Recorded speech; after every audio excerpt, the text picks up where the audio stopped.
to focus on the club that Mr. Rahm won the Masters with recently, which is the Callaway Paradigm. And I know from talking to Jonathan recently, there's quite a few variations of club when you're looking at the driver that can make a difference to your game. So I wonder, Jonathan, if you could just talk me through the different clubs or the different variations that you get with clubs, and really how that kind of fits with individuals as well. Yeah, obviously if we're talking about the driver in particular today, we're looking at 3 different head models in Paradigm driver. Paradigm X, standard Paradigm, and then we move into the triple diamond version as well. So you've got 3 different head variants there to look at altogether. Triple diamond is your more players orientated driver. It's a lower spinning product. So it has a weight fixed further forward in the driver head. Generally that's going to suit stronger players, potentially higher swing speed players, or guys who put quite a lot of backspin on their drive. This will reduce that. So it's quite a particular product, that one, suited at a certain style of golfer. Then we have the conventional Paradigm, which is probably going to be the one you do the most of. This time the weight is fixed in the back of the driver head, but it's adjustable from side to side, so we can set that to help people with particular shapes of shot. And then the third one is Paradigm X. It's going to be quite popular. This one's a slightly more draw bias product, so for guys who lose the ball to the right hand side, if you're a right-handed golfer, which is quite a high percentage of people we see, it's got some help internally with weighting to try and help them with those particular shots. So if you're sort of a natural slicer, if you like, of the ball, that's the club really. Yeah, if you hit that shape most times, and obviously if it's controllable, there's nothing wrong with that, then obviously X is the one that's particularly set up to help with guys who have that shape predominantly through their game, which is a large percentage of players. Standard Paradigm's got a bit more flexibility. You can fine tune that for people. So you wouldn't need to particularly just have that shape on that one. We can tweak that one around a little bit more. Gotcha. So if I mean, from my own game, from my own point of view, I mean, I can hit the ball fair distance. I have that natural fade, sometimes slice, the common one that you just mentioned. So that last club really, or that probably be the one that suit me best, I would imagine. Well, during the fitting process, if we booked you in to come into our fitting studio to try the Paradigm drivers out, obviously we'd have a chat about that first, and then we'd probably work between the standard Paradigm and the X model to start with, get us down to one head model, and then from there we can start looking at things like shafts, as well as the choice in the head setup. Obviously you've got the adjustment on the shaft as well, so you can actually exaggerate that more, and you can change the loft settings and stuff on the driver as well. So I mean, obviously from the shaft point of view then, so obviously we're talking about the heads there, but when you go onto the shaft, if you're I mean, I can hit the ball a fair distance, you know, my size obviously helps in that respect, and swing speed, but am I looking at more of a stiffer shaft or more flexible shaft? Yeah, it just depends. Obviously, if your swing speed's higher, some guys will start orientating towards stiffer shafts. There's quite a range of shafts you can choose from in Paradigm products, both in terms of flex and weight as well. And they're designed to trying to help people generate different trajectories on the ball too. So your first thing really with the fitting is to get which head model is working best. And obviously try and fine tune that with the correct shaft and then the correct settings on the shaft adapter, and then by the time you get to the end of your fitting, we should be able to say there's your optimal driver within this range that works best for you. Gotcha. So when they're coming in obviously for that custom fit, you ask them to bring in their own clubs as well, or existing clubs? Yeah, it's really important to start with the customer's own product already, see what kind of performance they're getting from that, see what kind of loft, spin, see where their club head speed is as well. So we need people to have a warm-up session for a while first to obviously get up to speed in there too, and then we'll save the results from their driver, and then we can compare that back to back and we work through the fitting on the new driver. So you can make those comparisons really to see how that changes. Make sure we're getting obviously an improvement over what they've got, and obviously hopefully trying to see an improvement in the areas that maybe they struggle with at the moment with their current product. Right, gotcha. I mean, one of the things that I've noted is that as you get a little bit older as such, the driver that sits in your bag probably might, I think with my own clubs, I think my swing speed has probably slowed down a little bit as I've got a little bit older. Is that the time when you start to notice that you're not getting that kind of accuracy or that performance that you once were getting to come in and take the opportunity to do a custom fitting? Genuinely accuracy may or may not suffer depending on what spec you've got on your current driver. We certainly start to see, obviously distance is the one people always talk to us about, that they're starting to see reducing. Partly that might be drivers with settings that were obviously correct for when they got that driver, but now maybe aren't quite right. And obviously the plan is with any of the new drivers you try with the series to try and get a driver in your hands to get some of those gains back again. Sometimes that's by generating a bit more height where people are hitting the ball a bit lower than they used to, or correcting the shape that they're getting at their current driver. And if you can keep it flying a bit straighter rather than turning as much, you can gain people some yardage back that way as well. So I mean, obviously, you know, if you're out on the golf course regularly, your game's improving. Is it safe to say, really, you're probably looking at reviewing your clubs in your bag as your game improves over the period? Your game changes, doesn't it? Really, it does. Obviously, hopefully, guys are getting better, but obviously there is the age element there as well. We get some guys in who've unfortunately had injuries as well, so they've had to change how they play and swing the golf club. So there are points out there for everyone, for one reason or another, that they might need to change the setup. Driver's probably the one that exaggerates that the most for people in there too. But fortunately, with the current products you've got, there's a lot of options there, and within those ranges, there's normally one of them in there that's going to help you with what you're particularly looking at. I mean, obviously, people also have kind of an allegiance to certain brands, don't they? So, I mean, within the kind of main brands, obviously, you've got Callaway, Ping, and Wilson, and all the sort of top brands, if you like. Is there a kind of a club that's suitable within any of those ranges, pretty much? Probably. Obviously, whether you like it or not's another matter. Obviously, if you've had a Callaway product in the bag for 10 years and you've loved it to pieces, there's a good chance you're going to be quite keen on looking at Callaway again, and that applies to Ping and Titleist and all those brands. Sometimes the way a particular manufacturer sets up a club, how they do it just suits how you like a club to be. But generally speaking, we'll get guys in to hit a range of product while they're in 3 or 4 brands really during driver. Even if they come back to that original one that they thought they were going to like, at least you've tried you know, a good range of product out there, because sometimes there is a surprise in there that people try something they hadn't really thought of and it really clicks and it works well for them. Put you on the spot here, actually. What out of all the custom, obviously you've done a ton of custom fits over the years, what sort of percentage changed their brand, do you reckon? I'd say probably people who play Ping and Titleist changed the least.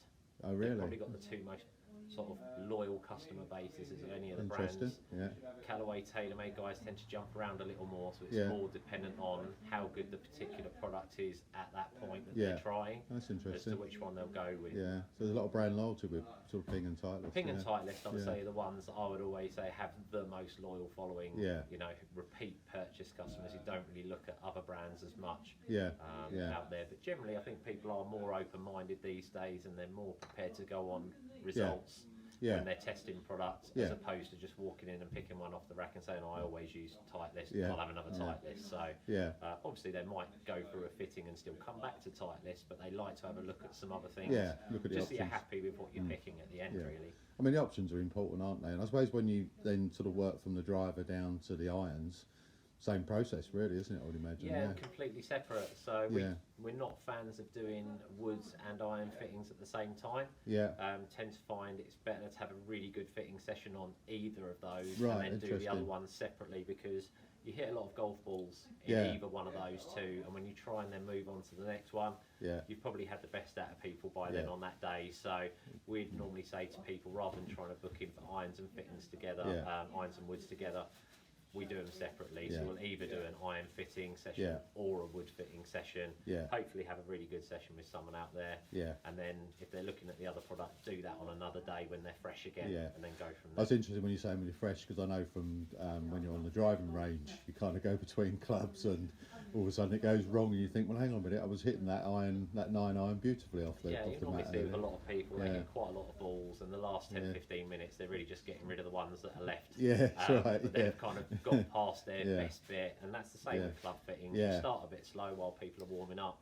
Normally have a really good bit in the middle, and then towards the end, when people have hit a lot of golf balls, it's time to stop there really, because you're not going to give yourself a good idea of what you're doing well with. If You you need then that try and fresh. move on to doing a driver fitting, Yeah. when you've already done an iron fitting, it's probably not going to go that No, well, to be you honest. need that freshness, don't you? You do, really? yeah. And that warm-up period with those definitely, irons or those drivers as well. So try and absolutely. keep it. It's more about quantity rather than quality of hits, really. In there when you're doing the fitting. Yeah. I mean, the other thing that always interests me, you've got so much of a range of different types of clubs now with the hybrids and the sort of fairway clubs, you know. And is that something you look at in the fitting as well? Yeah, definitely. Obviously, you're looking at the set makeup, set layout is a huge part of it. There isn't really a standard set of clubs anymore. No. Everyone's playing a different layout of clubs to suit their game. Yeah. So that's a massive part. And obviously, if you start at irons first, that normally leads into if there's hybrids or utility irons in the mix there. Right. And then that will knock on and give you a good idea of what you might be needing to look at with your woods later on. Yeah, because we all like a good hybrid, don't we? Basically, if we've got one we can hit a fair distance off the fairway, then a lot of guys do, but we do get a lot of stronger players who really don't like hybrids. That's interesting. And utility irons or longer irons is still their favoured option if you're a strong iron player. For a long time, it all went hybrid, but there's definitely quite a big group of guys that are like, hybrids isn't really their thing. Oh, that's interesting. So utility irons are really popular now as well for the guys who are stronger iron players and want something easier to hit, but still want it more like an iron. In there. So there's a lot of options to look at. So obviously you're in the SkyTrack studio, and you're using running through what's the best clubs for them. Are you looking at chipping as well? You going down as far as that? Yeah, we go down. We do wedge gapping. Yeah. Obviously, when you come into like chipping and stuff, that's more of a feel part of the Yeah, game. absolutely, So the key part with wedge fitting is getting the lofts correctly matched into where your irons are. Obviously, some guys are just buying wedges. They've already got irons they're happy with. So we need to look up where their lofts are in their current set and obviously fit in the wedges into that. And obviously, there's questions to talk about what type of shots they like to play with. Different wedges in their set, because that will give you a different setup on that wedge as well, depending on what kind of shots they're looking to play with it. That's interesting. I mean, I know from experience really that you when you're practicing, when you're in the range or wherever you are, whether it's on a golf course as well, and you're just sort of chipping onto a green before you start to play a game. One of the things is about the feel aspect of that. And we all try and get that feel through our hands, don't we, through our body, and try and get that control, especially on chipping. Can that be emulated quite easily within SkyTrack? You can do that definitely once you explain to people how it works, and you get people to take their time, because you can hit balls too quickly on launch monitors because the machines reset quite quickly. So once you get people to really slow down and actually focus on each shot, like as if they were playing a shot on a golf course, then it works really well. Obviously chipping and stuff is something you kind of need to be out on a golf course for once you get your wedges to really dial that side in. But it's more about being constructive with your practice and when you're doing your fitting, really, rather than just keep hitting ball after ball after ball. You want to be actually trying to achieve something when you're absolutely, in there hitting the shots. And, we do see that sometimes on driving ranges with guys got 100 balls there and they're just whack, and you think, are they learning anything about their game? You see the lower handicappers tend to be much better at doing constructive practice. They actually go to work on very particular things. And you see a lot of guys who obviously just stand there and machine gun through a bucket of balls. And you see it out the back as well when you're doing fittings. A lot of guys just hitting it, and it's you're not really learning anything. You're not really. And the more you keep doing it, you've got to just take your time. We like to hit a few, have a chat about the results of those. That gives people a chance to slow down. That's the beauty of SkyTrack, really, isn't it? Because you've got all those stats there that feed back to you to say, we like to take your time, and obviously we book people a full hour session when they come in for a fitting as well. So it's not a mad rush to get through it. You can take your time. So I suppose really, when you actually look at the sheer level of golfers out there, there's probably a lot of golfers who've got the wrong clubs in their bags, really. There'll be a lot of guys who obviously maybe just got into it, so they just picked up something cheap to get started with, which is understandable. Of or course, people have had stuff for a long, long time. I think generally people are definitely coming round to that custom fit element. They want to improve their game. Definitely. And even if they it. went through the fitting process and a standard size product is okay, at least they're getting the right one out of that range for their game. So definitely people are starting to look into it more carefully, and which is great from our point of view. Of course, and I was imagining you're probably getting feedback where people are saying, actually, it has improved my game, and or they've they've come in, done well with it, and then obviously said to friends, look, go in and try Yeah. some stuff out. A lot of really good. recommendations, I'd imagine. Yeah, Yeah, definitely. Yeah, And because we've got a big range, obviously, sort of 9 manufacturers in total. yeah. There's a lot big of product. choice. Yeah, a lot of product you can look at. Yeah, brilliant. Well, it's been fantastic talking to you today, Jonathan. It's really interesting, actually, because as a golfer, I think probably the technology now has moved on massively, hasn't it? And now we've kind of got these range of clubs that are kind of geared towards all different types of golfers, Yeah. different swings, different everything, Yeah, basically. there's a lot more options. They've Yeah. really put a lot more into it. Yeah. Obviously, it can look a bit more confusing when you first come in. Yeah. Have a look. Obviously, that's the where we idea of a come in. custom fit, really, Yeah, isn't it's it? where we Yeah. can come in and obviously filter out some of those options which definitely aren't going to be Yeah. applicable to that Yeah. particular person. And just say, look, here's your core of product that is Yeah. aimed at you. Yeah, no, it's fantastic. Thank you very much for today, Jonathan. Really interesting. No Thank problem. you.